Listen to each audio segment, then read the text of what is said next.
एक पावरफुल महिला की पहचान है वो, हर एक औरत की शान है वो। पूरी यूपी के लिए हैं वो बुआ जी, लेकिन बसपा के लिए हैं वो बहन जी। दोस्तों जिस देश में महिलाएं राजनीति में बहुत कम ही ज्वाइन करती हैं, उस देश में 1984 में वह महिला राजनीति में कदम रखकर पूरे देश में जो है तहलका मचा दिया था। दोस्तों, आप देख रहे हैं लिस्टन रवि स्टोरी, सच्ची घटनाओं पर आधारित कहानी। दोस्तों, मैं रवि आज की जो आपको कहानी बताने जा रहा हूं, यह कहानी है उत्तर प्रदेश के पूर्व मुख्यमंत्री व बसपा सुप्रीमो मायावती जी का है। दोस्तों, एक दौर था जब पिछली सदी में मुलायम सिंह यादव राजनीति में बहुत बड़ा कदम रखते थे। वह तत्कालीन मुख्यमंत्री हुआ करते थे, लेकिन इसके बाद 21 वर्ष की आयु में उनके सामने एक ऐसी लड़की आती है जिसके कारण मुलायम सिंह यादव राजनीति में अपने आप में खतरा महसूस करने लगते हैं। इसके बाद जो कांड हुआ, उत्तर प्रदेश की राजनीति में बहुत बड़ा प्रभाव पड़ा। दोस्तों, सियासत बहुत बड़ी कुत्ती चीज़ है। इसके लिए लोग हर हालत में विरोधियों को हराकर जीतने का प्रयास करते हैं। फिर उसके लिए चाहे क्यों न साम दाम दंड भेद, या उसको डराने व धमकाने, या उसको इस दुनिया से अलविदा करने का प्रयास करते हैं। लेकिन इसकी सत्ता से कोई मतलब नहीं होता है। दोस्तों, उस समय हिंदुस्तान की हिंदुत्व पर बहुत बड़ा जोर पड़ रहा था। उस समय तूफान उठ रहा था।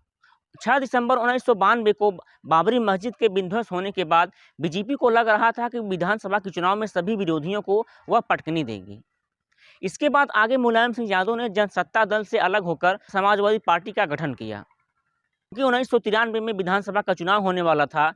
जिसके बाद जो है मुलायम सिंह यादव ने अपनी पार्टी का गठन किया। पार्टी गठन होने के बाद मुलायम सिंह यादव ने चुनाव चिन्ह जो रखा, उस चुनाव चिन्ह का नाम था साइकिल। इसके बाद मुलायम सिंह यादव आगे चलकर समाजवादी पार्टी का गठन किया, क्योंकि 1993 में यूपी में विधानसभा का चुनाव होने वाला था।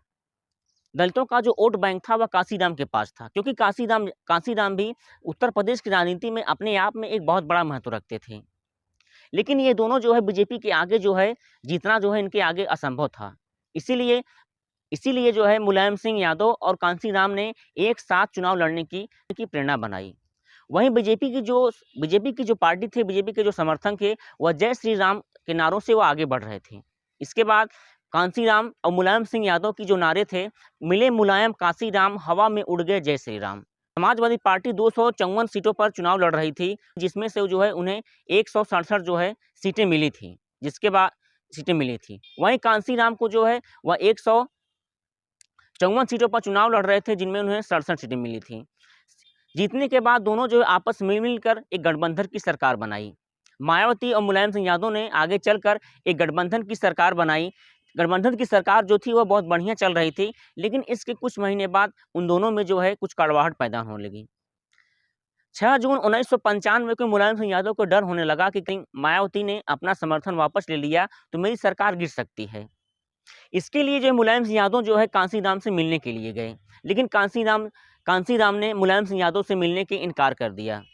इसके बाद कांशीराम जो है बीजेपी के जो उभरते हुए नेता था लालजी टंडन को फ़ोन किया। इसके बाद सरकार बनाने की समर्थन पर उन्होंने बात किया। कांशीराम की तबीयत में सुधार हो रहा था। उसके बाद कांशीराम ने मायावती को बुलाया और कहा कि आप मुख्यमंत्री बनने का पद जो है संभाल पाओगी। बीजेपी की तरफ से जो है सरकार बनाने का जो समर्थन था, वह पत्र आ चुका था। उस पत्र को कांशीराम ने दिखाया और मायावती ने मुख्यमंत्री बनने का जो पत्र था, वह जो है एकदम साफ हो चुका था। मुख्यमंत्री बनने के लिए मायावती ने उस पत्र को राज्यपाल को ले जाकर समर्थन दिया और मुलायम सिंह यादव से समर्थन वापस लेने का उन्होंने पत्र वापस ले लिया। बहुजन समाज के नेतृत्व में मुख्यमंत्री बनने का उन्होंने दावा पेश किया।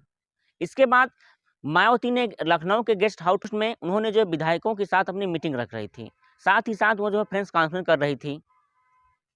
वहीं उसके बाद जो विधायक मीटिंग कर रही थी, उसमें जो है कुछ फेरबदल हो जाता है। बीएसपी के जो विधायक थे राज बहादुर, जो है 12 विधायकों को लेकर समाजवादी पार्टी में वो शामिल हो जाते हैं। लेकिन जो है इससे समाजवादी पार्टी की सरकार बनने वाली नहीं थी, क्योंकि कानून के तहत, राजनीति व कानून के तहत सरकार बनाने के लिए 1/3 समर्थन होना बहुत जरूरी है। मुलायम सिंह यादव को जो है इस बात से नाराजगी हुई और उन्होंने अपने समर्थकों और विधायकों को कहा कि जो लखनऊ में गेस्ट हाउस कांड हो रहा है, वहाँ के विधायकों को जाकर धमकाओ चमकाओ और अपने समर्थन में लेने का प्रयास करो। इसके बाद उनके जो समर्थन थे, बाहुबली जो है लखनऊ गेस्ट हाउस कांड में मिलते हैं। मायावती जो है अपने विधायकों के साथ प्रेस कॉन्फ्रेंस कर रही थी और वो अपनी मीटिंग में बिजी थी।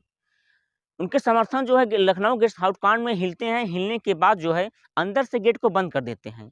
गेट को बंद करने के बाद मायावती को गाली देने लगते हैं और जांच सूचक शब्दों का प्रयोग करते हैं। शाम को 4 बजे से 6 बजे तक हिंसा और झड़प होती है, जिसमें कई लोग घायल हो जाते हैं। इसके बाद जो बीएसपी के विधायक थे जो है उन्होंने बताया कि हमारे विधायक थे, जो हमारे समर्थक थे, हमारे विधायकों को मारने धमकाने व किडनैप करने के लिए हर संभव में प्रयास किया गया। इसके बाद जो वहाँ पर घटना हिंसा जो हो रही थी, घटना हिंसा को शांत प्रिय बनाने के लिए मुलायम सिंह यादव ने आदेश दिया। घटनास्थल में जो वहाँ पर जो समर्थक वहाँ पर जो मौजूद थे, उन्होंने बताया कि बाहर जो है पुलिस वहाँ पर मौजूद थी, लेकिन इस मामले को संज्ञान में लेकर वो सिक्रेट कर रही थी। लखनऊ गेस्ट हाउस कांड में जब उनके समर्थक मुलायम सिंह यादव के समर्थक और बाहुबली जब मायावती को जान सूचक शब्दों का प्रयोग कर रहे थे और जो है उनके समर्थकों को गाली दे रहे थे, तो मायावती ने अपने आप को सुरक्षित करने के लिए एक कमरे में उन्होंने बंद कर लिया था। जब यह हिंसा घटना जब खत्म हुई, तो मायावती ने बाहर आकर अपने आप को सुरक्षित महसूस किया। इसके बाद बीजेपी से समर्थन मिलकर और बहुजन समाज के नेतृत्व में सरकार बनाने का दावा पेश किया और मुख्यमंत्री पद की उन्होंने शपथ लिया। मुख्यमंत्री पद की शपथ लेने के बाद मुलायम सिंह यादव की सत्ता से एकदम आउट हो जाते हैं। बीजेपी को बीजेपी की तरफ से 252 विधायकों का समर्थन मिला था। मायावती आज भी जो लखनऊ गेस्ट हाउस कांड की जो ठेस है, वो आज भी जो है कई भाषणों में अपने आप में कई जो है भाषणों में उसका जिक्र करती हैं। मायावती ने इस घटना का भी जिक्र किया है। मायावती का एक बायोग्राफी था, जिसमें बायोग्राफी का नाम था मायावती का जीवन संग्रह। इस घटना का मायावती ने उसमें जिक्र किया था और मुलायम सिंह यादव को चरित्र का जो है अपराधी बताया था। मायावती ने यह भी बताया था कि अपनी मुख्यमंत्री पद का पावर उपयोग कर मुझे जान से मारने व हमारे विधायकों को किडनैप करने के मामले में इन्होंने जो है अपनी पावर का हर संभव से प्रयास किया था। घटनास्थल पर जो वहाँ पर मौजूद थे, उन्होंने बताया कि मायावती के साड़ी तक भी उनके समर्थकों को हाथ भी पहुँचा था। इसके बाद मायावती जो है साड़ी पहनना छोड़ दिया था, लेकिन हालांकि किसी भी बुक में या मायावती ने कभी भी ये भी जिक्र नहीं किया था कि इस मामले को मायावती ने किसी भी घटना में या किसी भी बुक में जो है उन्हें संग्रह नहीं किया है। दोस्तों, मायावती की कहानी सुनकर आपको कैसा लगा कमेंट सेक्शन में जरूर लिखें और ऐसे अमेजिंग इन्फॉर्मेशन वीडियो के लिए मेरे चैनल को सब्सक्राइब कर लीजिए, लाइक करें ताकि ऐसी कहानियाँ आपको मिलती रहें। मिलते हैं नई पेशकश कहानी के साथ, तब तक के लिए धन्यवाद।